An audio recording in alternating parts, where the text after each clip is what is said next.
à toutes et tous, ravi de vous retrouver pour l'événement #Influence ton business, un événement organisé par la CCI Paris Île-de-France. Nous étions ce matin avec les chefs d'entreprise, celles et ceux qui désirent entamer une démarche de marketing d'influence. Cet après-midi, nous convoquons jusqu'à 16h30 des influenceurs, des conseillers de la CCI également pour vous parler de leur expérience et pour vous parler bien sûr des meilleurs conseils avant de démarrer cette démarche sur les réseaux sociaux et dans le marketing d'influence plus généralement. Je reçois aujourd'hui en direct à 14h01 très précisément Salwa Marzouk, responsable de l'espace Entreprendre CCI Val-de-Marne. Bonjour Salwa. Bonjour à tous.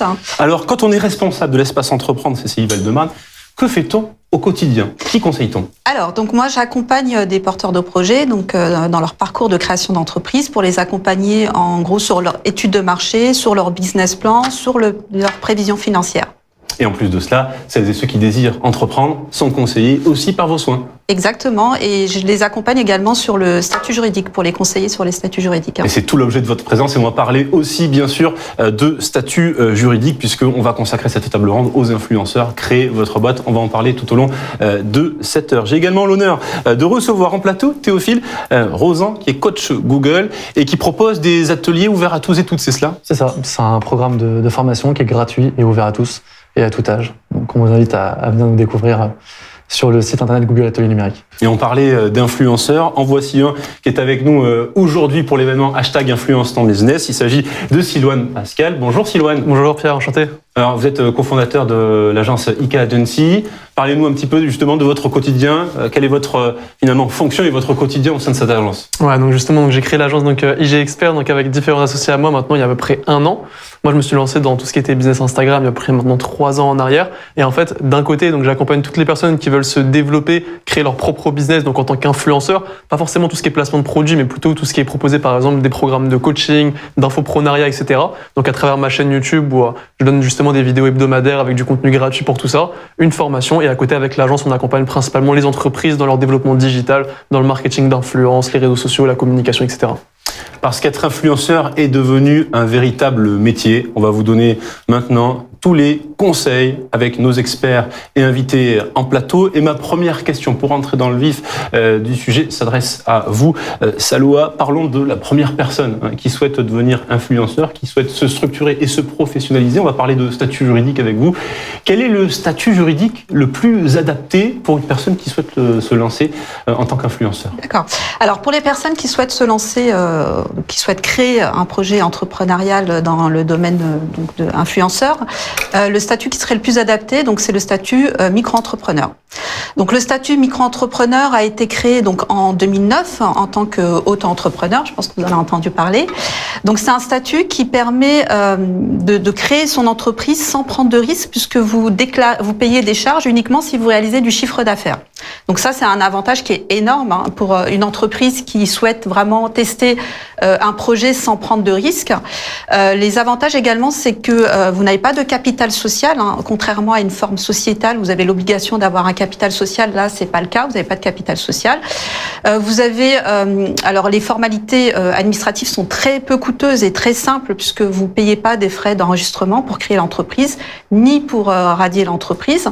Vous n'avez pas l'obligation de solliciter un expert comptable pour la comptabilité puisque vous pouvez vous-même déclarer vos charges sociales et fiscales. Et puis voilà, donc les conditions pour pouvoir être en micro-entrepreneur, c'est de ne pas dépasser un seuil de chiffre d'affaires annuel. Donc la première année, donc pour les activités de service, on est sur 72 500. Donc ce qui est le cas pour les influenceurs, c'est plutôt du service. Et pour les activités de commerce, donc achat-vente, c'est 176 200. Il faut dire que le choix du statut juridique revêt un caractère très important au démarrage d'une activité. Exactement, exactement. Et puis le statut micro-entrepreneur est adapté également pour par exemple les étudiants, les salariés ou les retraités qui souhaitent avoir une activité complémentaire.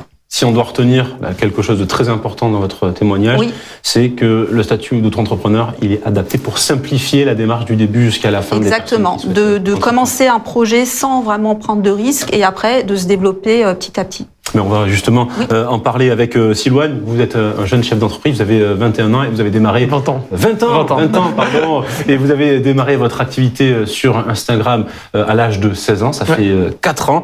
Parlez-nous de cette aventure qui vous a conduit à créer votre entreprise grâce à Instagram. Alors moi en fait au tout début, donc j'ai travaillé pas mal en fait gratuitement quand j'avais 16 ans au tout démarrage parce que je me suis dit que ce qu'allait justement pouvoir faire à ma force, ça allait être plutôt les références vu que j'avais pas encore fait par exemple d'études ou quoi et d'ailleurs j'ai arrêté les cours directement après le bac. Donc du coup je me suis dit donc directement que j'allais miser sur avoir des bonnes références parce que ça allait être ça qui allait pouvoir me donner une crédibilité à mon jeune âge. Donc c'est pour ça que j'ai travaillé avec beaucoup d'échanges de valeurs au début. Puis après, dès que ça a été possible, du coup effectivement, je me suis déclaré en micro-entreprise parce que moi aussi, comme beaucoup de personnes qui veulent se lancer, je pense qu'au début, on est un peu allergique à la paperasse, ou tout ce qui est juridique, surtout quand on est jeune comme ça, on a la flemme en fait de tout ça. Et des fois, même ça nous bloque à devenir entrepreneur. Et du coup, en fait, c'est pour ça donc que je me suis renseigné un petit peu, je me suis fait conseiller, pareil. Et donc j'ai démarré justement donc en micro-entreprise.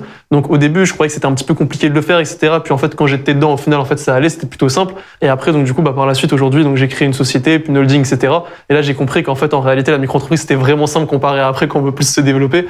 Et donc moi, je recommande vraiment aussi de démarrer en micro-entreprise, de faire du chiffre d'affaires et après de se faire accompagner par les bonnes personnes, des bons conseillers, des bons fiscalistes, etc. pour après développer son activité.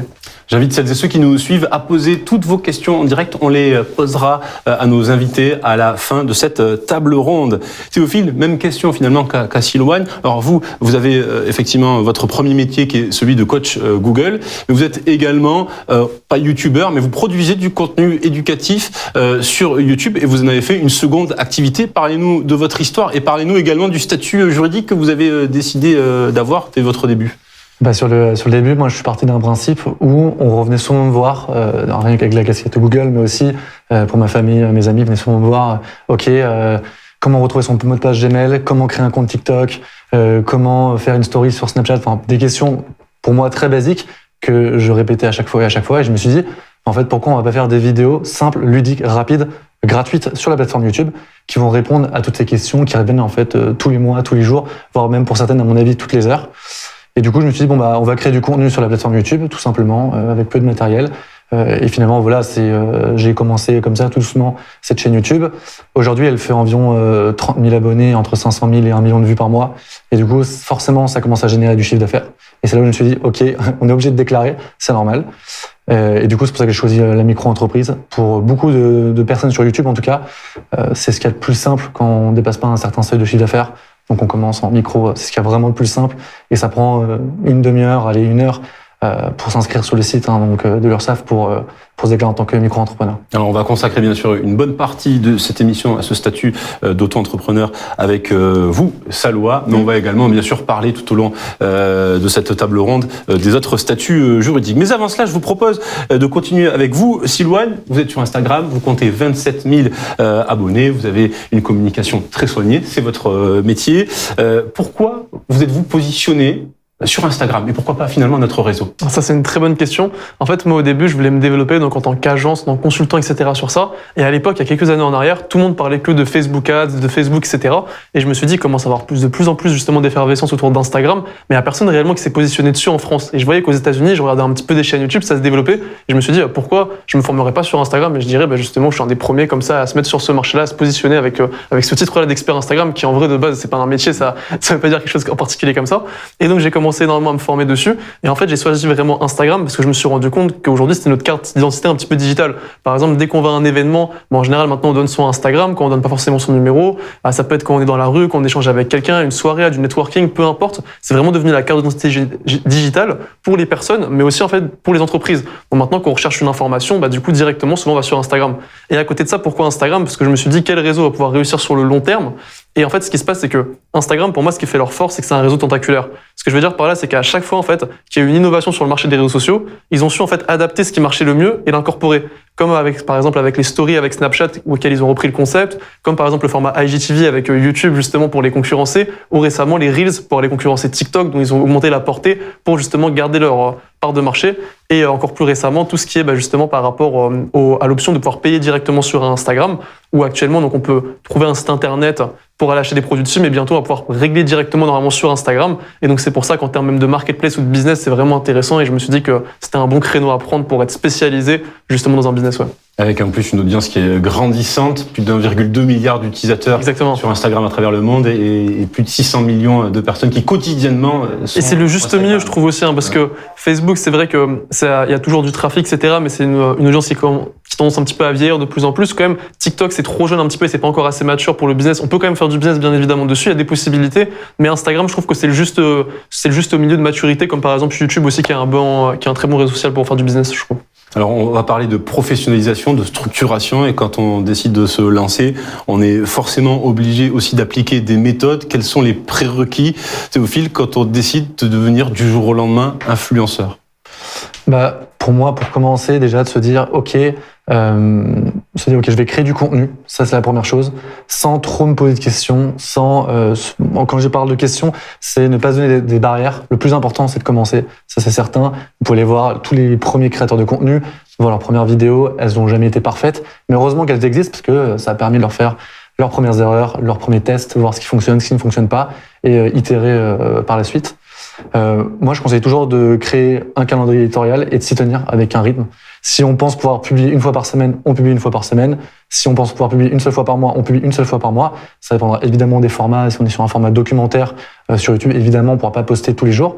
Mais si on peut poster tous les jours, ok, on poste tous les jours, mais il faut s'y tenir et tenir un rythme avec un format qui nous plaît et un partage. Avant tout, c'est un partage et on a une envie de transmettre des connaissances, mettre du divertissement.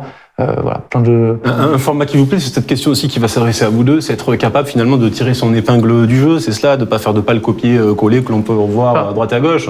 Moi, sur ça, déjà, juste pour rebondir sur ce que disait Théophile, moi, je suis complètement d'accord avec lui qu'aujourd'hui, il y a beaucoup de personnes qui se mettent en fait des freins, qui osent pas démarrer, et en fait, juste au début, démarre. Faut juste déjà lancer un premier jet, effectivement, après, prendre du recul, voir ce qui a marché, ce qui était peut-être un petit peu moins bien, optimiser, voilà. Mais le plus important, c'est de démarrer, effectivement. Moi, je me dis toujours, en fait, il n'y a pas d'une peur à avoir du jugement ou quoi. Si la personne, elle apprécie pas la vidéo, elle va juste passer à la vidéo suivante, il y a plein de contenu partout, votre vie, elle va plus l'intéresser qu'une autre. Donc voilà, juste déjà faire un premier jet, effectivement, analyser le résultat et après se développer. Et après, moi, sur ce qui est de la copie ou quoi, etc., en fait, ce que je me dis déjà, c'est que quand on veut se développer en tant qu'influenceur, faut pas être dans une mentalité égoïste. C'est un peu comme avec l'argent, en fait. Tout le monde veut de l'argent, tout le monde veut des abonnés. Mais en fait, faut retourner à la question. Faut se dire, qu'est-ce que j'ai à apporter pour avoir des abonnés ou pour avoir de l'argent? Quelle valeur je peux proposer aux gens? Et donc, du coup, par rapport à ça, donc justement, réfléchir, est-ce que la valeur que je vais apporter, ça va être du divertissement? Est-ce que ça va être de l'éducation, de la formation? Qu'est-ce que je vais apporter au marché pour justifier le fait que, du coup, je vais avoir des abonnés? Donc, déjà, se mettre un peu à la place de l'autre comme ça. Et à côté de ça, après, comprendre les codes de la plateforme parce que, certes, le but, c'est pas de copier. Mais aujourd'hui, moi, j'ai pu le voir, même sur ma chaîne YouTube, par exemple, typiquement, et sur mon compte Instagram, c'est en s'inspirant de ce qui marche le mieux et en dupliquant les formats avec les bons codes qu'en réalité, on a une grosse croissance.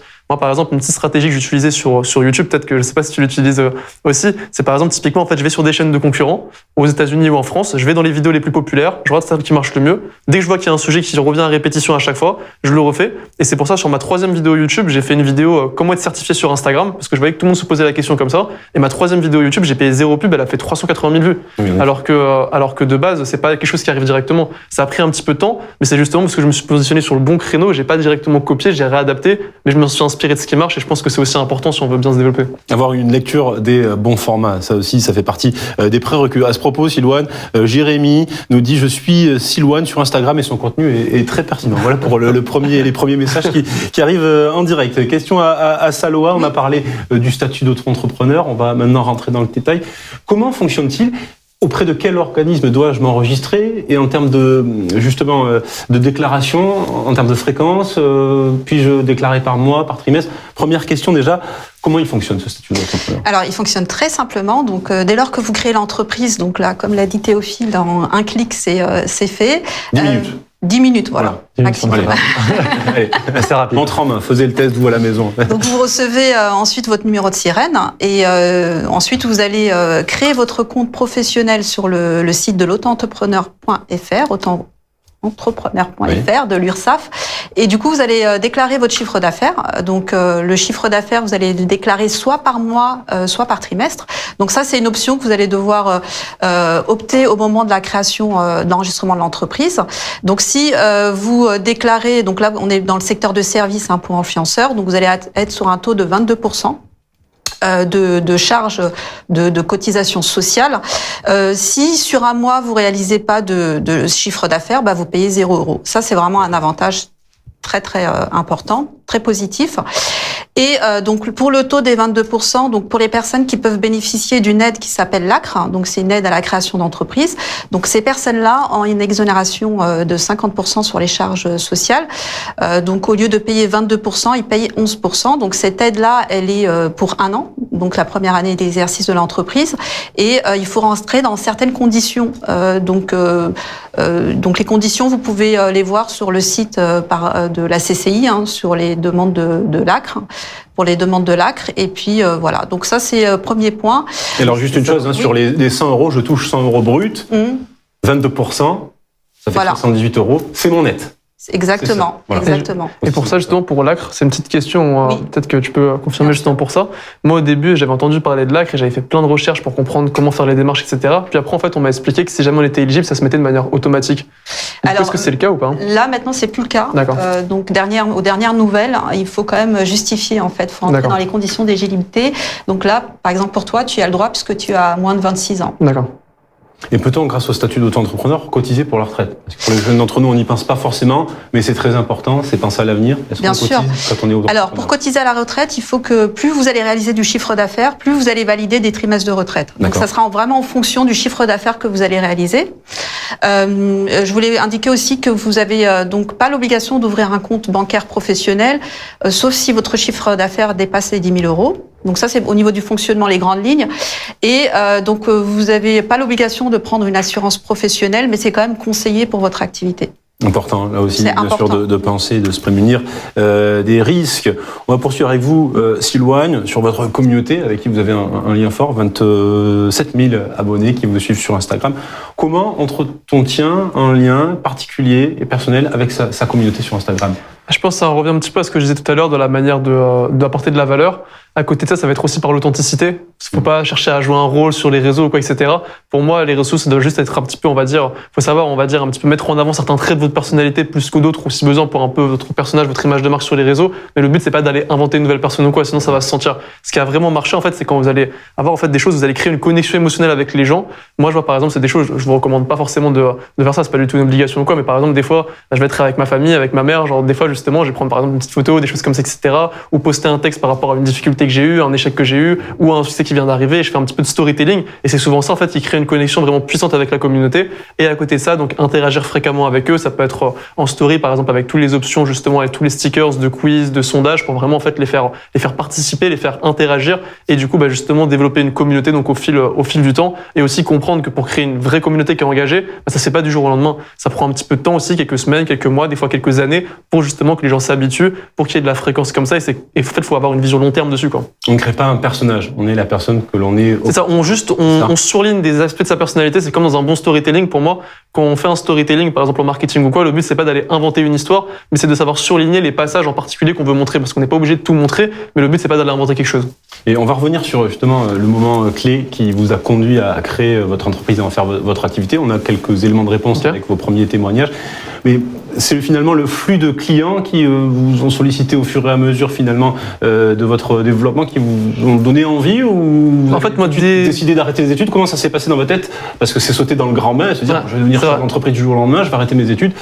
Comment C'est ça une bonne, s'est c'est une passé, à bonne quel question, moment? et souvent on me demande ça justement par rapport au fait de est-ce qu'on me conseille ou pas d'arrêter ou pas justement ces études quand on veut se lancer dans le marketing digital, dans le e-commerce ou toutes ces choses-là. Moi, j'avais déjà ce truc-là, on va dire, où depuis que je suis petit, je voulais être entrepreneur, je voulais faire des grandes choses, j'avais vraiment ce mindset-là. J'ai eu la chance de voyager un petit peu quand j'étais petit. J'ai habité par exemple au Népal, dans différents pays où ça m'a permis de voir en fait aussi d'autres choses du monde. Et quand je suis rentré en France, je me suis dit, j'ai trop de chance en fait pour rien faire, et j'ai envie du coup de faire quelque chose, on va dire, vraiment de ma vie et de devenir entrepreneur en fait. Ça veut pas dire que si on n'est pas entrepreneur, on fait rien de sa vie, bien évidemment. Mais je veux dire, en tout cas, pour moi, c'était mon objectif de vie dans ça. Et donc du coup, je me suis lancé rapidement à 16 ans parce que j'avais un ami à moi qui s'était justement lancé dans le business du e-commerce aussi après à la même période. Donc ça m'a un petit peu éveillé à tout ça. J'ai commencé à me former au maximum, et en fait, j'ai pas pris la décision d'arrêter les cours, par exemple, du jour au lendemain. Des fois, peut-être qu'on peut le percevoir comme ça, mais en fait, ça faisait déjà 2 ans, on va dire, que j'étais dans le milieu, que je me formais au quotidien, que j'avais payé, par exemple, des mentors avec les premières sommes que j'avais gagnées, je les ai réinvesties directement dans des gens qui étaient réellement là où je voulais être, justement. Et donc, je me suis beaucoup formé, j'avais déjà des sources de revenus qui venaient de là, et c'est pour ça, en fait, que j'ai décidé d'arrêter les cours, parce que pour moi, l'école, selon mon point de vue, ça sert à 3 choses principalement: les compétences, le networking et le diplôme. Sauf que les compétences, concrètement, souvent même des fois les écoles peuvent être un petit peu en retard sur ce qui se fait sur le marché. Et moi, je me formais beaucoup avec des mentors aux États-Unis justement pour ça, pour avoir vraiment les meilleures informations les plus actuelles. À côté de ça, tout ce qui est le networking, ça c'est un petit peu ce que j'ai fait. Je me suis un petit peu bougé. J'allais à tous les événements que je pouvais trouver sur Paris gratuits d'entrepreneurs, ou je m'inscrivais à des événements. Par exemple, peut-être que je me serais inscrit à celui-ci pour découvrir la micro-entreprise, tout ça, etc. Et le diplôme, vu que je voulais devenir entrepreneur, aujourd'hui, quand les gens viennent voir mon agence, ils s'en fichent du diplôme que j'ai. Ce qu'ils veulent, par contre, c'est savoir avec qui j'ai travaillé et quels résultats je leur ai apporté. Donc d'où le fait que je me suis mis plus sur des références que des diplômes et que j'ai pris la décision, mais réfléchie, d'arrêter. Très bien, merci pour cette réponse. Avec vous, Théophile, on va forcément parler de la méthode, de l'optimisation de cette méthode-là. On sait que c'est important de tirer son épingle du jeu, on l'a vu avec vous trois. Comment développe-t-on efficacement sa présence sur le web? On a parlé d'Instagram, mais on va parler bien sûr de toutes les plateformes et services disponibles. Et je pense notamment à YouTube, comme vous le faites vous avec votre chaîne. Comment finalement développe-t-on efficacement ses publications, son contenu? Comment fait-on pour constituer finalement une communauté? Y a-t-il une méthode particulière? On était avec vous tout à l'heure, Silouane, sur des choses. Vous allez faire beaucoup de veille. Hein, aux États-Unis. Est-ce que vous aussi, vous avez peut-être des choses à partager avec celles et ceux qui nous suivent? Alors pas que sur YouTube, mais ça peut être sur les sites YouTube, Instagram, vraiment partout déjà. Il faut pour moi se former aujourd'hui sur du SEO, Search Engine Optimization, le référencement naturel. Ce qui veut tout simplement dire être premier sur Google ou sur YouTube ou sur différents réseaux, mais de manière naturelle, de manière organique, sans payer, sans faire de la publicité. Et ça, uniquement grâce au contenu qu'on va créer et qu'on va apporter. Moi, je fais énormément de ça, j'ai énormément écrit et rédigé des articles de blog pour justement sur différents sujets, et je me suis formé à la rédaction justement pour être dans ces résultats de recherche. Sur YouTube, pareil, j'ai beaucoup appris sur comment fonctionne l'algorithme, comment fonctionne la plateforme, les différents codes, qu'est-ce qui fonctionne, qu'est-ce qui ne fonctionne pas. Et aussi, hyper important, mais la création de contenu régulière, c'est une des clés aujourd'hui. Je crée du contenu tous les jours, toutes les semaines, tous les mois, enfin, comme je l'ai dit tout à l'heure, avec son calendrier qui est fixe. Alors, pas n'importe quel prix, la publication de contenu, mais j'imagine qu'effectivement, plus on est présent, mieux c'est. Plus on est présent, mieux c'est. Après, c'est mieux d'être présent quand on a quelque chose à dire et qu'on a quelque chose à proposer, et de proposer un contenu d'abord pour soi, qui nous plaît à nous, et après, pour sa communauté. Ça, c'est. Je pense que tous les deux, vous allez être d'accord sur le fait aussi qu'il faut être capable de développer une posture empathique pour se mettre à la place de l'utilisateur, à la place de son client. Vous parliez tout à l'heure de SEO, émerger parmi les premiers résultats de recherche, parce qu'on ne fait pas forcément l'effort, quand on est chez soi, de regarder les 4 ou 5e pages de résultats, c'est ça? Mais en fait, c'est exactement ça. Et après aussi, pour rebondir sur ce qui vient d'être dit, moi justement, ce que je pense aussi, c'est qu'en fait, lorsqu'on est entrepreneur, qu'on veut se développer typiquement sur YouTube, sur Instagram, peu importe la plateforme, souvent l'erreur que les personnes se disent, c'est que j'ai pas créé du contenu, je vais pas montrer ma tête parce que j'ai pas encore d'abonnés, donc ça sert à rien que je le fasse. En fait, c'est l'inverse. C'est parce que vous allez créer du contenu, que vous allez montrer votre tête et que vous allez vous développer, que vous allez avoir des abonnés. Donc ça aussi, c'est quelque chose qui est très important, et c'est pour ça que la constance, même au démarrage, effectivement, c'est un petit peu dur. Il y a toujours une période où on n'a pas forcément de résultats, on a beaucoup travaillé, on s'est donné les moyens, et au final, on fait peut-être pas les vues qu'on espérait ou quoi. Il faut être constant, et petit à petit, ça va se développer. Et si ça marche pas aujourd'hui, ça marchera demain ou après-demain, et il faut juste s'améliorer. On a parlé de l'algorithme Google et YouTube, on a déjà des questions pour savoir s'il y a des astuces. On y reviendra bien sûr à la fin de cette émission pour ce qui est en tout cas des questions-réponses. Je poursuis avec vous, Salwa. On a parlé du statut d'auto-entrepreneur, on va continuer à en parler, mais avant cela, vous aussi, quand vous accompagnez des personnes qui souhaitent entreprendre, vous les accompagnez en plus du statut juridique, bien sûr, sur d'autres accompagnements, et le modèle économique en est un. Est-ce que vous avez quelques mots? Quelles sont finalement les grandes lignes du programme Entrepreneur Leader que vous développez au quotidien avec celles et ceux qui aspirent à l'esprit d'entreprendre? D'accord. Donc le programme Entrepreneur Leader, donc c'est un dispositif qui a été mis en place depuis janvier 2008 par la région Île-de-France. Donc c'est un programme qui est financé par la région et qui permet donc aux porteurs de projets d'être accompagnés sur l'étude de marché, sur le business plan, sur le business model, sur le choix du statut juridique. Et donc c'est un accompagnement qui est assez complet, c'est un parcours qui est assez complet sur 1 an. Donc c'est à une durée d'1 an et c'est 11 heures d'accompagnement individuel. Donc voilà, n'hésitez pas à contacter la CCI si vous avez besoin de rentrer dans ce dispositif-là qui est très complet et qui va vous permettre à la fin de l'accompagnement d'avoir un business plan complet, solide et fiable, que vous puissiez derrière, si vous avez besoin de financement ou d'investisseurs, le présenter.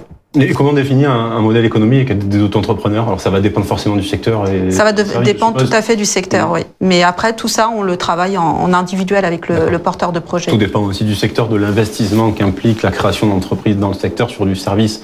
Ça peut dépendre, ça peut être des investissements moindres, bien sûr, que d'autres secteurs. Exactement, ouais. Une activité de service aura moins de charges qu'une activité de commerce.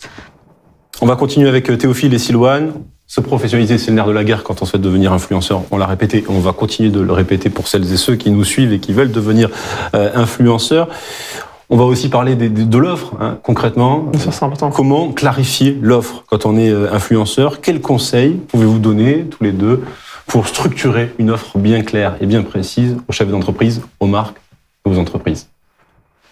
Je vais commencer. Moi, c'est simple sur la chaîne YouTube quand je reçois des demandes entrantes pour mettre en avant un outil, un service, n'importe quoi. Déjà de base, je vérifie le produit, le service que je vais mettre en avant. D'accord. Est-ce qu'il fonctionne? Moi, je n'hésite même pas à me demander, ok, est-ce que vous pouvez m'envoyer le produit ou me laisser tester le service pour voir si je peux le mettre en avant, si ça va plaire à ma communauté et voilà, pour être hyper transparent avec eux. Moi, ça me semble déjà la clé. Et ensuite, un classique grille tarifaire, se dire, ok, combien je fais payer une vidéo YouTube, combien je fais payer un post Instagram, combien une story, voilà, essayer d'avoir une grille tarifaire précise, claire. C'est toujours mieux pour moi d'avoir ces statistiques à proposer aussi à la marque ou au partenaire avec qui on veut travailler pour qu'il sache lui aussi à quoi s'attendre et pas créer de faux espoirs. Voilà, être hyper transparent que ce soit dans le business ou auprès de sa communauté. Pour moi, c'est les deux clés à ne pas manquer. On parle de grille tarifaire. Comment on fait pour établir une grille tarifaire quand on démarre? Une grille tarifaire, c'est toujours un peu compliqué parce qu'effectivement, ça dépend d'énormément d'éléments. Le nombre d'abonnés, la rétention, est-ce qu'il y a du like, est-ce qu'il n'y a pas de like, la thématique aussi. On va pas avoir la même thématique dans le jeu vidéo que dans l'éducation. C'est pas du tout la même chose. Moi, ce que je conseille, c'est pourquoi pas en parler déjà à des influenceurs dans cette thématique, dans son domaine. Si je suis un influenceur dans le foot, eh bien, je vais voir d'autres influenceurs en foot, leur demander comment ça se passe pour eux. Je pense qu'il y en a plein qui peuvent communiquer entre eux. Des groupes Facebook, des groupes thématiques ou des forums, des échanges avec d'autres personnes qui sont dans le milieu, c'est toujours mieux. Et enfin, négocier aussi. La négociation, c'est le jeu du business. Être capable de bien penser en amont le temps que l'on consacre aux activations, aux produits au contenu que l'on produit et à l'audience aussi que l'on met en avant et que l'on offre entre guillemets aux marques. Quel conseil vous Moi, je suis plutôt dans structurer l'offre. Moi, en général, quand je parle d'offre, pour ça, c'est plutôt qu'on crée du coup son propre produit ou service. Moi, plutôt là sur ça. Et donc du coup, par ça, je partirais vraiment de définir en fait c'est quoi sa zone de génie, de trouver justement parce que pour moi, on est tous bons pour quelque chose. Et si on pense qu'on l'est pas, c'est juste qu'on n'a pas encore trouvé vraiment ce pourquoi on est bon. Mais du coup, vraiment, c'est de partir de son ultra compétence. Moi, par exemple, j'aimais bien tout ce qui était l'image de marque, donc aider personnes, par exemple, des influenceurs, des personnalités publiques, des entrepreneurs à développer leur image de marque justement sur Instagram. Et donc du coup, je suis vraiment parti de ça. Donc déjà de quelque chose que j'aime et ce pourquoi en fait justement je sais que je vais être bon après avoir testé différentes choses. Et donc une fois que je suis parti justement de l'ultra compétence, ce que je vais essayer de faire justement en fait c'est d'analyser pareil effectivement un petit peu que pour la grille tarifaire le marché, ce qui se passe justement, quel type d'offre il y a, quel type de choses et je vais essayer de me positionner par rapport à ça. Puis après une fois que j'ai défini mon offre, ce qu'il va falloir c'est effectivement de la crédibilité qu'on va vendre donc du coup ses propres produits ou services. Donc je vais essayer d'aller chercher donc effectivement des références qui vont être développées. Puis après je vais le proposer à ma propre communauté parce que l'avantage de proposer des produits soi-même à sa communauté, c'est que c'est une relation de confiance en fait. Donc il y a beaucoup plus de chances qu'ils achètent. C'est pour ça que typiquement moi je me suis développé sur Instagram, puis après j'ai créé une formation justement sur comment en fait se développer sur Instagram et gagner de l'argent sur Instagram parce que c'est ce que j'ai justement pu faire. Et en fait c'est lorsqu'on crée ses propres produits digitaux, ses propres infoproduits, ses propres services, etc. qu'on va pouvoir proposer qu'en réalité on va faire le plus d'argent. Et c'est pas pour rien que par exemple si je prends l'exemple de la plus grosse influenceuse au monde, Kylie Jenner, c'est pas pour rien que par exemple elle a créé justement Kylie Cosmetics et que c'est devenu une des plus jeunes milliardaires au monde parce qu'elle a créé sa propre marque, elle a bien compris justement comment on faisait du business justement pour ça. Et en parlant de structuration d'offres, votre offre, elle a forcément évolué, parce qu'on parle de votre activité de coach, mais vous êtes également une agence avec une agency, hein. C'est cela donc. Exactement. En fait, au début, je me suis développé moi en tant que coach, mais après, en fait, ce qui se passait, c'est que j'aidais la personne, je lui donnais les stratégies pour se développer, mais après, elle avait besoin d'une équipe pour la mettre en place. Donc, elle avait besoin d'une équipe pour tourner le contenu, pour après, derrière, faire plein de choses, parce qu'une fois qu'on a un bon compte Instagram, le but, c'est de rediriger du trafic sûrement pour vendre une offre vers un site web, vers un tunnel de vente, etc. Donc, il fallait aussi faire tout ça. Donc, après, je me suis dit, pourquoi pas avoir une agence où je propose, en fait, plus que la partie conseil, toute la partie mise en place, et comme ça, en fait, je garde le client dans mon écosystème, et ça me permet aussi, justement, de pouvoir développer mon chiffre d'affaires. Alors, on parlait de business model avec Salwa, Silouane, Théophile. Même question, comment vous avez défini votre business model quand vous avez démarré, Théophile? Alors déjà, moi, pour commencer, avant de penser business model, je me suis dit, ok, je fais ça par passion, je fais ça par amour de création de contenu. D'accord. Et après, je me suis dit, dans un second temps, si ça se développe vraiment, là, on est obligé de se professionnaliser, c'est normal, c'est légal. Je commence à penser à ce business model. Et le business model, il est arrivé. Du coup, forcément, quand on commence à avoir une audience, on a un business qui doit se développer. Et surtout quand on veut commencer potentiellement à déléguer certaines tâches ou même à investir dans du nouveau matériel, hein, ça arrive très fréquemment. Moi, j'ai tout simplement regardé qu'est-ce qui déjà me donnait des revenus. Alors, sur la plateforme YouTube, par exemple, ça va être Google AdSense, la régie publicitaire de Google. C'est les publicités que vous avez avant les vidéos, pendant les vidéos et parfois même après les vidéos. Vous avez l'affiliation, vendre le produit de quelqu'un d'autre et toucher une commission. On peut vendre aussi ses propres produits, ses propres services. Moi, personnellement, je me suis tourné vers l'affiliation, voilà, vendre, proposer des services des autres, des services que j'aime bien, des outils que j'aime beaucoup, que je mets en avant. Google AdSense, forcément, les pubs comme des youtubeurs classiques. Hein. Je touche ce genre de revenus aussi. Voilà. C'est les deux principaux business models moi, que j'ai mis en place pour l'instant sur ma chaîne et sur beaucoup de mes sites. Votre modèle économique?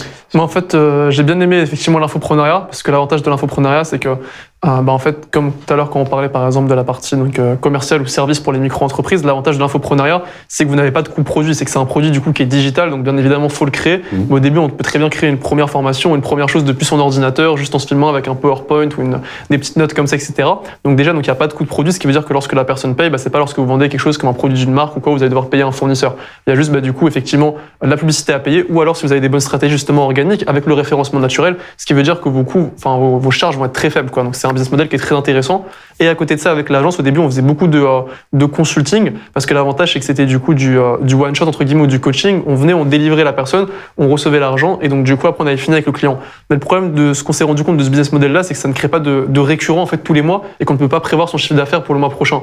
Donc c'est pour ça que maintenant on s'est orienté plutôt vers différentes offres. En fait, on accompagne vraiment la personne de A à Z sur son écosystème, ou même dans du community management pour des marques ou des infopreneurs, où en fait on propose des gammes, on va dire, de produits plutôt, on va dire, élevés en termes de prix, mais très complètes, et ça nous permet comme ça de créer du récurrent, d'avoir peu de clients, mais de leur donner beaucoup de valeur et beaucoup de conseils et beaucoup d'accompagnement pour pouvoir les garder sur la durée, et donc avoir un chiffre d'affaires qui tourne tous les mois et qui fait qu'augmenter du coup. Salwa, qui dit entreprise, dit taxe sur la valeur ajoutée, la fameuse TVA, elle varie selon les biens et les services de 2,1% à 20%. Un auto-entrepreneur facture-t-il de la TVA? Alors, le micro-entrepreneur, lorsqu'il se crée, donc il est soumis à la franchise en base, il ne facture pas la TVA, donc il va facturer en hors taxe.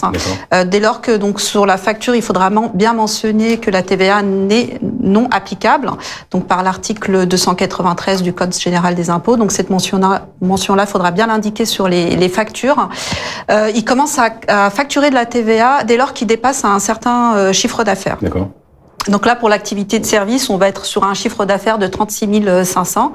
Et à ce moment-là, il va sortir de la franchise en base, et donc il va facturer la TVA et pouvoir donc récupérer la TVA sur les achats également. Alors celles et ceux qui suivent pensent à TVA, pensent à complexité. Dois-je solliciter un comptable pour y voir plus clair à ce stade-là quand on a déjà déplacé ce plafond-là? Alors, il n'y a pas d'obligation de voir un expert comptable. Il suffit juste de peut-être s'informer comment faire, hein, parce que c'est une déclaration quand même qui est assez technique, hein, parce que vous allez devoir déclarer la TVA collectée sur les ventes et la TVA déductible sur les achats. Donc, il y a quand même un calcul à faire. Il suffit de s'informer ou de s'orienter vers la chambre de commerce, des conseillers en création d'entreprise qui pourront leur expliquer comment faire. Et au-delà de la complexité, y a-t-il un avantage particulier pour facturer la TVA? Alors, l'avantage numéro 1, je pense que c'est surtout pour pouvoir récupérer la TVA sur les achats. Après, tout va dépendre du secteur d'activité, puisque une activité d'influenceur est une activité de service. Je pense que ça nécessite pas énormément d'achats, en tous les cas. Donc, c'est peut-être du matériel. Du matériel, oui. Le matériel, des déplacements peut-être également. Les frais de déplacement, du matériel, si par exemple vous rachetez un appareil photo ou un ordinateur portable, voilà. On fait le ping-pong entre statut juridique, entre positionnement stratégique et modèle économique adopté pour celles et ceux qui souhaitent se lancer dans le grand bain de l'influence. On va continuer avec vous, Silouane. Avoir une communauté, c'est important. Encore faut-il qu'elle soit fidèle et engagée. Pourquoi d'ailleurs, pour les marques, est-ce si important de collaborer avec un influenceur qui a une communauté fidèle et engagée? Je suppose qu'il y a quelque chose derrière. Bien sûr. Influenceur égale prescripteur égale gage de confiance. Déjà, en fait, il faut réfléchir à pourquoi le marketing d'influence. Le marketing d'influence, ça a été créé parce que justement, c'est normalement la forme où il y a le plus de confiance en fait envers justement la communauté et l'acheteur. Par exemple, typiquement, si jamais on prend l'exemple d'une marque de téléphone, si jamais vous voyez un nouveau produit justement qui passe à la télé, qui vante les mérites d'un super nouveau téléphone, etc., d'une nouvelle marque que vous connaissez pas, ou si jamais il y a un ami à vous qui est très proche qui vous dit j'ai testé ce téléphone-là, il est vraiment top, vous allez faire confiance à qui? Vous allez faire confiance beaucoup plus à votre ami. Donc c'est sur ce même principe-là qu'est basé le marketing d'influence, sur la relation de confiance avec sa communauté. Et c'est pour ça que justement, si on part de ce principe même du marketing d'influence, c'est essentiel d'avoir une communauté qui est engagée, qui est fidèle et qui répond justement à ce qu'on va pouvoir faire aux différentes interactions pour que justement le placement soit pertinent, sinon ça n'a aucun intérêt. Donc c'est pour ça qu'aujourd'hui de plus en plus de marques s'orientent même sur des campagnes de nano-influenceurs, de micro-influenceurs, donc des influenceurs qui ont par exemple moins de 10 000 abonnés même parfois, ou qui ont entre 10, 20 000 abonnés, 30 000 abonnés, etc., qui ne sont pas forcément des très gros influenceurs comme on peut le voir parfois, parce que justement ils savent qu'ils ont une plus petite audience mais beaucoup plus ciblée, et qu'en réalité sur le nombre qu'ils vont prendre, les placements vont être beaucoup plus rentables, et ça crée justement ce lien de proximité avec l'audience encore plus, d'où l'importance. Et ça fait écho aux chiffres présentés ce matin avec Marketing Institute qui indiquait dans une étude en 2020 que 70% des adolescents font davantage confiance à un influenceur qu'une personnalité. Et d'où l'importance, pour revenir là-dessus, que vu qu'il y a ce lien de confiance, c'est important aussi de ne pas le briser justement en promouvant des produits ou des services justement auxquels on croit soi-même, qu'on a pu tester ou quoi, pour éviter de se retrouver avec des scandales comme certains ont pu le faire. On va pas parler que des adolescents tout au long de cet événement #Influence ton business, on va parler de tous les publics et on va y revenir bien sûr avec vous et également à l'occasion de la troisième table ronde puisqu'on aura puisque l'on aura des influenceurs.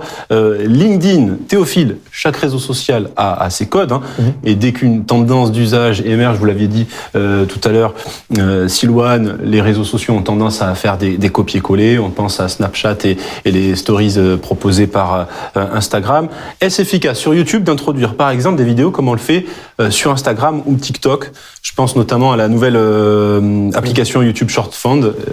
Parlez-nous de tout ça. Pour moi, c'est important de se dire, OK, d'abord, je vais comprendre les codes primaires de chaque plateforme. Oui. Donc, utiliser le format classique de chaque plateforme. Donc, YouTube, c'est la vidéo YouTube classique, entre 5 et 10 minutes à peu près. Après, on peut le faire beaucoup plus ou un peu moins, ça dépend un peu du format, là, c'est à vous de choisir. Après, forcément, dès qu'il y a une nouvelle option qui est créée par une plateforme, c'est bien de l'exploiter parce qu'elle va être forcément mise en avant pendant, en tout cas, une période. On l'a vu, par exemple, avec Instagram Reels. Et YouTube Shorts, ça va être exactement la même chose. Et c'est encore mieux pour aussi se dire, OK, je peux même promouvoir mon contenu primaire, donc ma vidéo classique, via YouTube Shorts, ou donner un teasing, faire un teaser avec ce YouTube Shorts pour donner envie aux personnes de découvrir le contenu, le vrai contenu qui se cache derrière. Donc moi, je conseille toujours d'exploiter ce genre d'options, de le tester, et aussi pour le faire de l'autopromotion avec YouTube Shorts va décaler vers le contenu principal. Donc un même contenu peut être utilisé sur différentes plateformes. Mais doit être adapté au code. Exactement. Adapté au code. Non, parce qu'on voit de plus en plus, par exemple, de vidéos TikTok que l'on retrouve sur Instagram. Ah, mais les codes, mais alors là elles sont sur Instagram pour les Reels. Ouais. Et donc du coup, justement, c'est adapté donc au même code parce que les codes des Reels viennent des codes de TikTok. Mais si jamais on voulait mettre la même publication en vidéo YouTube classique ou en IGTV, ça ne marcherait pas du tout parce que rien que le format, par exemple, c'est une erreur que je vois souvent sur Instagram. Il va être, la plupart du temps, les gens vont faire du format, donc par exemple, horizontal, or que sur Instagram, c'est du format vertical. On sort son téléphone justement dans la main, pas dans le même sens que sur YouTube typiquement. Donc c'est plein de petites choses dans les codes des plateformes auxquelles il faut bien faire attention quand on veut développer sa communauté. On est en direct, il est 14h37. Continuez à nous poser toutes vos questions en dessous du player. En commentaire, vous nous envoyez vos questions, on y répondra avec plaisir avec nos trois invités. Salwa, parlons de taille critique de l'auto-entreprise. On va souhaiter à celles et ceux qui nous suivent le même succès que vous, Silouane. On va parler de taille critique. À partir de combien de chiffre d'affaires un auto-entrepreneur doit-il faire évoluer son statut juridique ? Alors, je dirais qu'à partir du seuil du chiffre d'affaires qui est pour le micro-entrepreneur, c'est-à-dire pour les activités de service, donc de 72 500, dès lors que vous dépassez ce chiffre d'affaires-là, il faudra envisager de changer de statut juridique. Et c'est une très bonne nouvelle, puisque c'est que l'activité se développe bien. Et donc là, après, en termes de statut juridique, donc il faudra pas hésiter à se faire conseiller par un professionnel, puisque vous avez donc le choix entre deux statuts juridiques si vous restez toujours seul en tant que dirigeant associé. Alors ça nécessite de encore plus se structurer, c'est ça, si on change de statut juridique, ou on peut continuer tout seul l'aventure ? Alors, vous pouvez continuer tout seul, mais si vous souhaitez vraiment intégrer des associés, c'est possible aussi. Donc, moi, c'est pour ça que, du coup, par exemple, pour rebondir dessus, j'ai ma micro-entreprise, j'ai rapidement en fait créé une société, donc une SAS. À ce moment-là, pas parce que j'avais dépassé le seuil, justement. SAS, à ce moment-là, on va traduire peut-être notre expert. Société Action Simplifiée. Et parce qu'en fait, justement, c'était une société donc qui permettait donc lorsqu'on a des associés qui est assez intéressante. Et du coup, c'est pour ça que je suis passé rapidement en société justement aussi pour l'association. On va revenir après dans quelques instants sur les autres statuts juridiques. On va continuer avec vous, Silouane, avec cette activité d'influenceur qui vous a conduit également, on le disait, dans l'accompagnement de personnes, dans l'accompagnement pour coacher justement. En tant que coach, une question que tout le monde doit vous poser. On va la poser tout de suite pour celles et ceux qui nous suivent en direct. Comment développer efficacement sa communauté sur Instagram ? Comment finalement augmenter son audience, sa communauté ? Alors, C'est simple, on va dire, il y a trois étapes en fait. La première, celle que j'ai un petit peu développée avant. Donc le fait justement d'avoir un contenu déjà qui est intéressant à proposer, de développer, de définir un petit peu son positionnement, son image de marque. Et comme on l'a dit, on n'a pas besoin d'avoir tout qui est parfait dès le début, ça se travaille au fur et à mesure. Mais il y a toute cette partie-là, on va dire, que j'appelle branding, justement image de marque, positionnement, etc. Puis après, du coup, il y a créer du contenu donc, qui est adapté donc, à la plateforme qu'on va viser. En l'occurrence, là, par exemple, si on parle d'Instagram, par exemple, pareil, comprendre l'algorithme, justement, pas besoin d'avoir des choses très complexes ou quoi. Souvent, comment le comprendre, l'algorithme? Justement, c'est le vrai truc, que ça a l'air d'être assez nébuleux, Ouais. c'est une espèce de formule mathématique. Les gens ils rendent ça plus compliqué que ça l'est en fait en réalité. En fait, il y a des codes qui sont très simples, il faut juste comprendre, on parle souvent dans le business de la loi de Pareto, les 20% qui font 80% des résultats, il y a 20% de choses juste à connaître qui apportent 80% de ce qu'on doit savoir dessus. Donc en gros, typiquement par exemple, dans l'algorithme, c'est important de bien comprendre que les plateformes, c'est quoi leur but? En fait, c'est très simple. Les plateformes, leur but, c'est de proposer du contenu de qualité à leurs utilisateurs pour que les gens restent un maximum sur la plateforme, parce que plus les gens ont de l'attention sur leur plateforme, plus ils regardent de pub, plus les plateformes gagnent d'argent. Donc quand on part déjà de ce constat-là, on sait qu'ils veulent vouloir mettre en avant du contenu de qualité. Donc comment ils font pour ça? Lorsque vous faites un post, ils vont le montrer à un échantillon de votre audience pour voir comment celui-ci réagit justement avec vous. Et basé sur ça, en fait, si jamais ils voient par exemple qu'il y a très très peu de personnes qui interagissent avec vous, qui like, qui commentent, qui regardent la vidéo, ou au contraire qu'il y en a beaucoup, ils vont augmenter ou diminuer votre portée, le montrer à plus ou moins de personnes. Et sur Instagram, lorsque vous avez beaucoup d'interactions notamment, vous pouvez vous retrouver donc dans ce qu'on appelle l'Explorer page, c'est la page justement où en fait c'est pas les gens que vous suivez, mais c'est des gens que vous pouvez découvrir comme ça un petit peu entre guillemets au hasard, mais c'est pas du hasard, c'est Instagram qui vous recommande des choses basées sur ce que vous appréciez. Donc déjà c'est comprendre donc l'algorithme comme ça et surtout cette règle là en fait qui est la plus importante. Et à côté de ça donc du coup donc de proposer du contenu qui est adapté en s'inspirant justement de ce qui marche mieux, tout en l'adaptant avec sa touche personnelle. Et après, si on veut vraiment exploser, moi, je recommande d'actionner des effets de levier qui vont être effectivement par rapport à du SEO, qui vont être aussi par rapport des fois à des ads, donc à de la publicité payante, ou alors à de l'influence marketing justement, en faisant des collaborations avec des influenceurs, des jeux au concours, des collaborations comme ça pour vraiment aller au plus haut niveau possible. Donc les premières minutes sont cruciales quand on publie sur Instagram. Exactement. Si on voit qu'il y a des interactions. C'est la miniature d'une vidéo, c'est hyper important déjà comme sur YouTube. Je pense que tu me rejoindras justement pour ça. Et les premières secondes aussi, parce que si jamais on captive pas l'attention dès les premières secondes, c'est compliqué. C'est pour ça que pareil, moi sur ma chaîne YouTube, dès les premières secondes, je vais créer un petit peu d'intrigue en expliquant justement un problème entre guillemets qu'il y a, mais comment ça se fait, mais comment on va pouvoir faire ça alors qu'il y a telle chose ou telle chose, pour créer un petit peu d'intrigue et dire qu'on va avoir telle chose par exemple à tel moment de la vidéo, pour que les gens restent un maximum et qu'il y ait un taux d'attention, un watch time comme on l'appelle entre guillemets sur la plateforme qui soit développé pour être bien référencé. Et la méthode plus traditionnelle et artisanale qui consiste à suivre des comptes que l'on ne connaît pas pour espérer avoir un follow en retour. Alors, est-ce qu'elle marche, celle-ci? C'était mon tout premier business. En fait, à l'époque, j'utilisais un logiciel qui permettait justement en fait de faire ces interactions-là en automatique. Donc, ça suivait et ça se désabonnait de comptes par rapport à des thématiques, etc. en automatique. Et donc, moi, en fait, j'utilisais ce logiciel-là et je facturais mes clients pour ça. À l'époque, ça marchait très, très bien. Et moi, je le recommandais beaucoup. Mais depuis, en fait, Instagram, ils ont fait en fait des mises à jour qui font que, au-delà en fait d'un certain nombre de personnes et d'actions que vous allez faire, vous allez pouvoir avoir votre portée qui va pouvoir être diminuée, ce qu'on appelle, on va dire un petit peu le shadow ban en général. Et donc du coup justement par rapport à ça, c'est très important notamment lorsqu'on démarre son compte de pas faire trop d'actions comme ça parce que Instagram ils vont nous limiter. Donc moi je pense qu'effectivement si on a du temps un petit peu où on sait pas quoi faire, ça peut être intéressant au tout démarrage pour avoir ses premiers followers peut-être, mais je pense pas que c'est sur ça qu'on doit se concentrer. Je pense qu'on doit surtout se concentrer comme on l'a dit sur créer du contenu de qualité qui va ramener du monde et par contre sur ce monde là qui vient interagir au maximum avec eux, leur féliciter par exemple pour leur abonnement, leur envoyer un petit message, répondre aux commentaires des personnes et créer cette connexion-là et passer plus son temps sur ça et sur créer du contenu qualitatif. Créer une véritable relation. Il n'y a pas de raccourci en fait. Il faut que les gens ils comprennent que justement ça c'est souvent quand on démarre dans l'entrepreneuriat, on cherche la clé, le secret pour ci, pour ça, mais il faut juste comprendre que le secret c'est qu'il n'y a pas de secret, qu'à un moment donné il faut le faire. Il y a juste des effets de levier qu'on peut actionner, mais il faut le faire et c'est en le faisant au fur et à mesure qu'on va se développer. Avoir une lecture efficace des choses. On va parler avec vous, Théophile, de vidéos, d'équipements vidéo. Quand on se lance sur YouTube, on a tendance à vouloir se suréquiper. En termes d'investissement, ça se traduit par quoi? En termes de coûts, que préconisez-vous? Faut-il voir les choses en grand? Alors, prévoir les choses en grand, pour ceux qui ont le budget, ok. Oui. Mais non, en vrai, on peut commencer avec très peu de matériel. Moi, personnellement, j'ai commencé avec mon ordinateur d'occasion, rien de très incroyable, et mes écouteurs qui doivent coûter 20 ou 30 euros aujourd'hui. D'accord. Aujourd'hui, voilà, je me suis un peu plus développé, mais bon, j'ai acheté un micro à moins de 100 euros et j'ai toujours le même ordinateur et ça fonctionne toujours très bien. Après, ça dépend là aussi du format. Si on a un format documentaire, c'est un peu plus compliqué, mais on peut très bien commencer avec un téléphone, un micro, moyenne gamme et son ordinateur, ça fonctionne très bien. J'ai quelques exemples. On a Jenna Eliana qui est une grosse influenceuse aux États-Unis qui parle de van life, de vie dans le van. Elle utilise son iPhone et un micro pour son iPhone et une application à 30 euros. Et en France, je pense à Frère Castor qui parle de rap américain. et qui a 170 000 abonnés et son téléphone qui doit coûter moins de 200 €, une light, une lumière à 20 € et un ordinateur aussi d'occasion. Enfin, vraiment pas beaucoup de matériel. Après, quand on commence à se développer et se professionnaliser justement, eh bien, on peut commencer à investir petit à petit de l'argent dans un meilleur micro. Moi, je conseille toujours le micro. D'avoir le premier investissement pour moi, c'est le micro, c'est le son qui va être le plus important, complètement.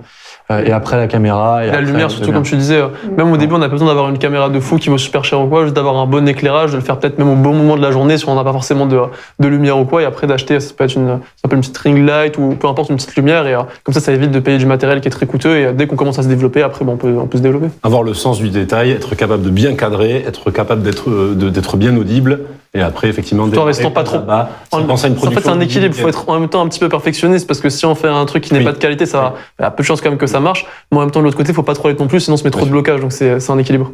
On va continuer avec vous, Salwa, pour les activités de service. On parlait de ce fameux plafond, 72 500 €, de ces statuts juridiques.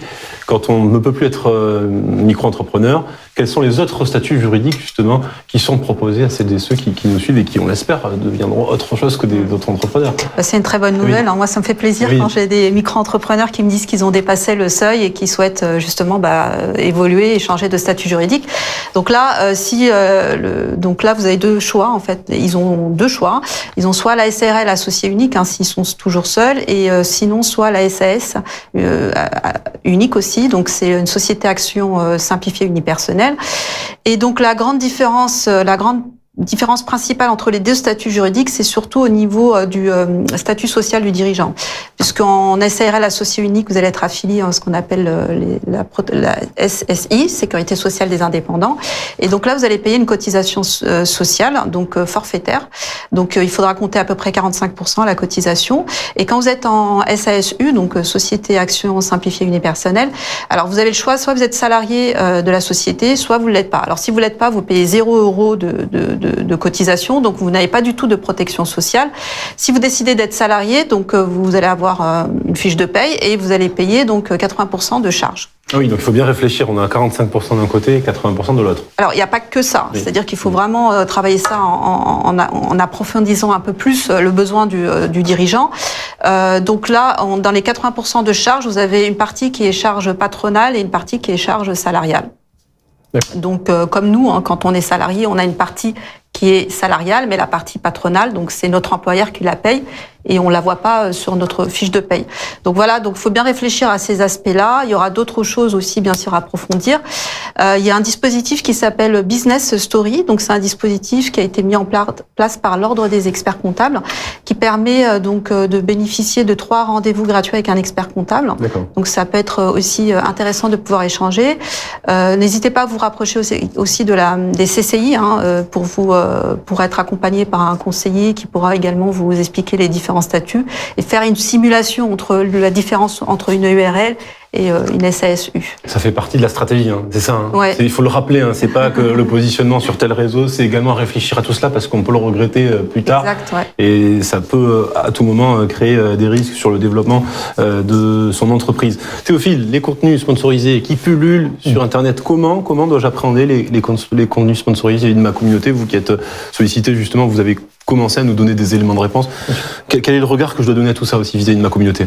Déjà, le plus important, et je le répète quand même, c'est d'être ultra transparent auprès de sa communauté. Quand on fait une vidéo, quelque chose sponsorisé par une marque, c'est bien de le mentionner. On a aujourd'hui énormément de plateformes qui proposent, et notamment YouTube, pour ne citer que, qui proposent simplement en cochant une case de mettre au début de la vidéo que c'est un contenu sponsorisé par une marque. C'est même obligatoire, donc il faut vraiment le faire. Ne pas hésiter à en parler à sa communauté en disant voilà, je me développe, j'ai envie peut-être d'acheter du matériel, déléguer certaines tâches. Grandir en fait comme une activité. Être transparent, c'est cela. Entièrement. Toujours, je pense que c'est ce qui est le plus important. Faire attention à ce qu'on va promouvoir. Vraiment tester le service ou le produit avant de le proposer à votre audience. Le mieux, c'est d'avoir quand même un produit, un service qui est dans la thématique de son audience. Je suis un influenceur dans le football. Je propose un produit qui est au moins en relation avec le sport. Après, si c'est pas ça, c'est pas très grave. Mais le mieux, c'est 1, la transparence et 2, la légalité en mentionnant bien, ok, c'est une vidéo, c'est un post Instagram sponsorisé, c'est une vidéo sponsorisée, toujours. Paid versus organique, là aussi, que préconisez-vous? Moi, personnellement, je préconise toujours de commencer par de l'organique. Il n'y a pas de risque. On crée son contenu. L'organique, pour rappeler, c'est créer une audience, développer son audience de manière gratuite grâce à son contenu. Et le paid, donc la publicité en ligne, c'est de payer les plateformes pour mettre en avant un produit ou un service ou même ses contenus directement. Je conseille toujours, on commence par de l'organique. On apprend le SEO, on apprend comment maîtriser un peu l'algorithme des différentes plateformes. Et ensuite, potentiellement, ok, j'ai une offre qui se développe, j'ai un produit qui se développe, eh bien, je vais payer du trafic pour justement, faire matcher mon produit, mon service avec mon audience, avec on a identifié un problème. On va du coup essayer d'apporter une solution et pour ça, eh bien, on va payer de la publicité. Pourquoi pas. À partir d'un certain niveau de maturité, on l'a bien compris. Silouane, IG Expert Agency, on l'a dit tout à l'heure, c'est également une agence qui produit du contenu à destination des marques. Et parmi vos références, on en a de très belles. Paris Fashion Week, on a également le groupe Accor, Skyrock, d'autres personnalités également et des artistes. Comment travaille-t-on avec les marques ?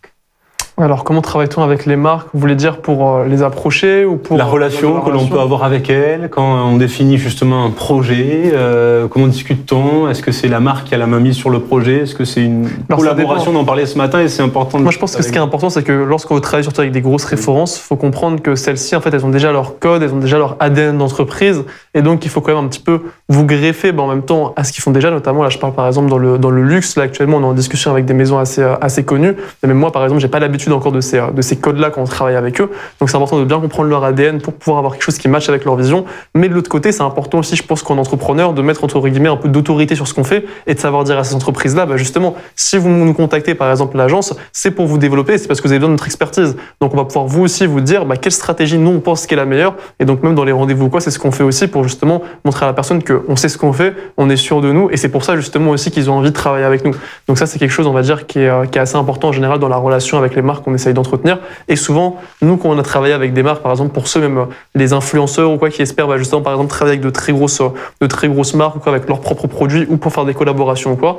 Alors moi, contrairement à ce qu'on peut penser, ça s'est pas passé d'une manière traditionnelle. Ça veut dire que je ne suis pas allé démarcher ces marques-là en général, des choses comme ça, etc.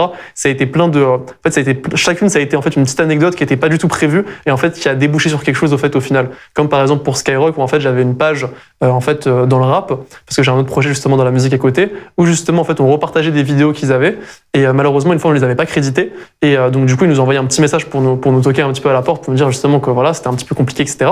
Et donc du coup on leur a répondu et je leur ai répondu en fait pas de souci, on va vous créditer tout de suite, on est vraiment sincèrement désolé. Par contre, est-ce que ça vous intéresse de savoir comment on fait plus de vues que vous sur vos propres contenus alors qu'on a 3 fois, enfin même 10 fois moins d'abonnés quasiment que. Et donc du coup là la personne. Contre-pied. C'est ça exactement. J'ai pu retourner la chose. Je pense que c'est important quand on est entrepreneur d'avoir un petit peu d'audace au début justement notamment pour se développer, d'aller un petit peu provoquer la chance.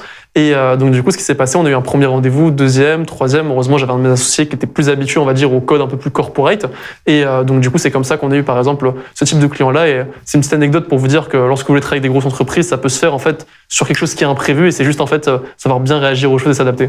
On va passer dans quelques instants à la traditionnelle séance de questions-réponses, mais avant cela, Salwa, j'ai une toute dernière question puisque la CCI Paris Île-de-France propose des accompagnements, propose également des événements et pour celles et ceux qui nous suivent et qui ont des tas de questions à poser aux experts et conseillers de la CCI, où peut-on vous retrouver dans les prochains jours ? Alors, il y a un très très grand événement qui va se dérouler le 9 et le 10 juin. Donc, ça sera Go Entrepreneur, ça s'appelle. Et donc, la CCI sera présente avec énormément d'autres partenaires. Donc, n'hésitez pas à y participer. Alors, ça sera en distanciel, puisque actuellement, nous ne pouvons pas organiser des grands événements comme ça en présentiel. Donc, n'hésitez pas à vous inscrire sur le site de la CCI Paris Île-de-France et de pouvoir y participer. C'est gratuit. 14h53. Je vous invite bien sûr à participer à ce grand jeu puisque vous aurez peut-être la possibilité de remporter un smartphone. Pour cela, c'est très simple. Vous allez sur Instagram, vous suivez le compte des digiteurs, vous laissez un message en commentaire en taguant 2 de vos amis. Tirage au sort qui aura lieu à partir de 16h30 et vous avez encore une heure pour jouer. Il y a un smartphone et de nombreux cadeaux à gagner. Le tirage au sort aura lieu en direct ici à partir de 16h30. Merci à tous les trois. On va passer maintenant aux questions-réponses. Et il y en a des questions qui nous parviennent ici. La première d'entre elles nous vient d'Adji. Est-ce qu'on peut cumuler le statut de micro-entreprise et salariat, Salwa ? Est-ce que c'est possible ? Tout à fait. Alors oui, c'est possible.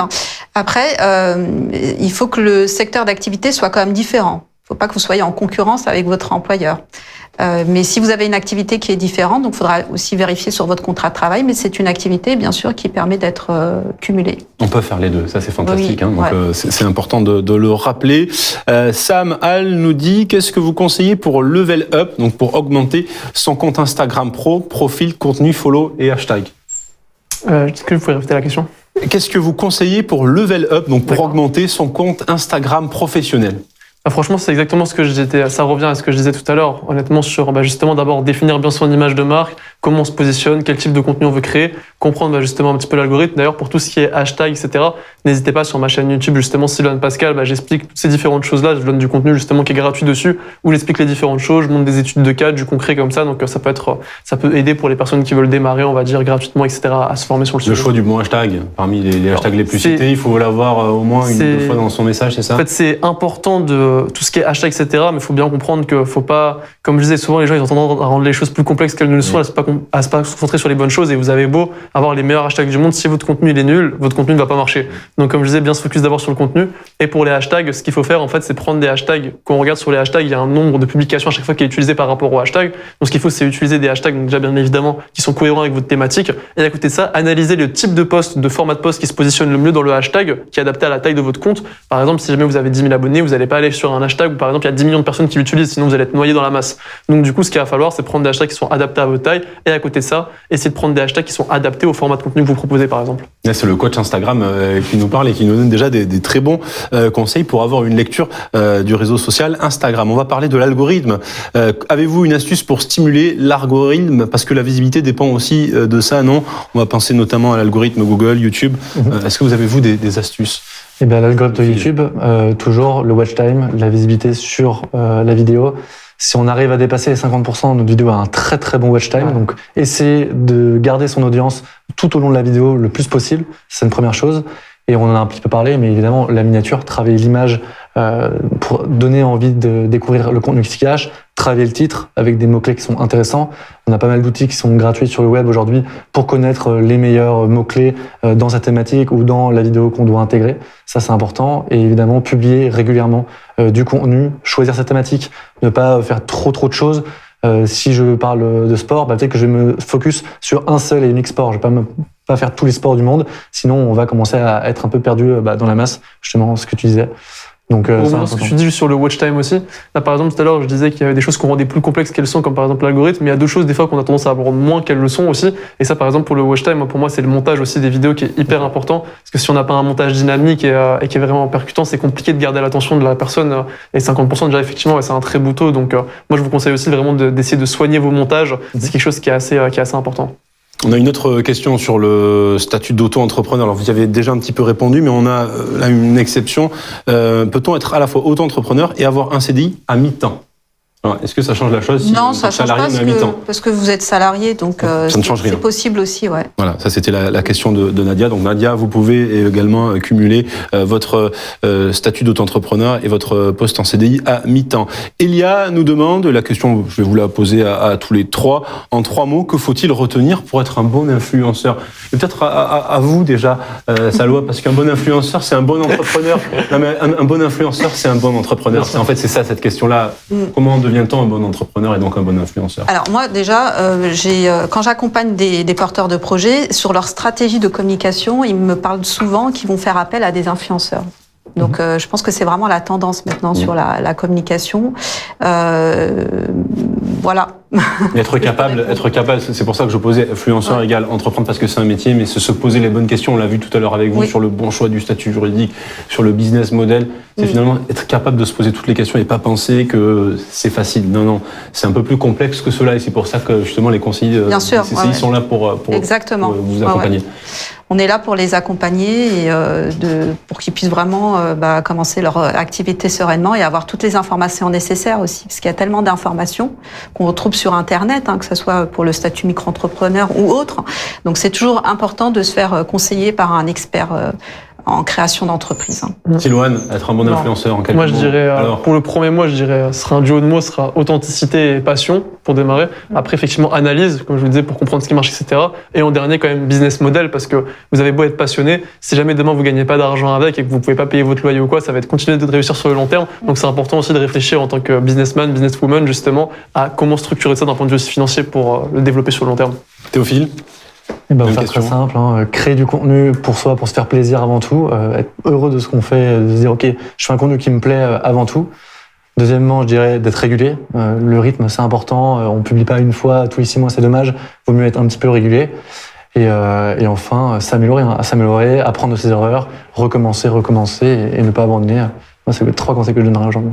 merci à tous les 3. Merci Salwa Marzouk, responsable espace entreprendre de la CCI Val-de-Marne. Merci également à Théophile Rosan, coach Google. Et merci à Silouane Pascal, influenceur Instagram et également cofondateur de l'agence IG Expert Agency. Il est 15h et nous allons nous retrouver dans maintenant 30 minutes, toujours en direct, pour accueillir la 3e table ronde de cette journée hashtag influence ton business, avec des influenceurs LinkedIn qui nous rejoindront. Influenceurs LinkedIn, je partage ton expérience.